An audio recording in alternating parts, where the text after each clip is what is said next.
Kita memasuki ke berita yang pertama, pemirsa. 102 calon jemaah haji asal Kota Lubuk Linggau bakal berangkatkan ke Tanah Suci tahun ini. Dari jumlah tersebut, 2 calon jemaah haji menyatakan mundur karena usianya di atas 65 tahun.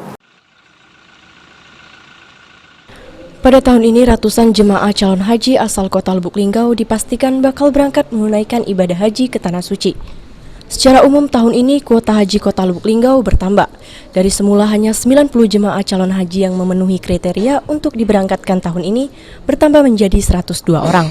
Namun dari 102 yang akan diberangkatkan ada 2 JCH yang menyatakan mundur lantaran tidak bisa berangkat karena usia di atas 65 tahun. Dan kemungkinan yang akan berangkat hanya 100 JCH. Memang ada beberapa yang dari 102 jamaah ini yang sudah konfirmasi itu ada 2 orang. Karena suaminya itu lewat umur, lewat dari 65 tahun. Maka dia mengajukan untuk mengundurkan diri, penundaan dulu untuk tahun ini, sehingga dia tidak berangkat tahun ini. Jadi 100 yang dipastikan berangkat? Ya, untuk sementara. Tetapi yang 2 ini belum buat surat pernyataan.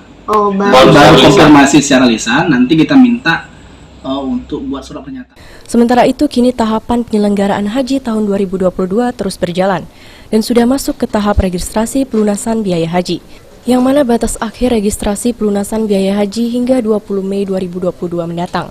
Rencananya usai CJH melakukan pelunasan, selanjutnya mereka akan melakukan manasik haji pada 23 Mei mendatang. Tri Hajaria, PAL TV.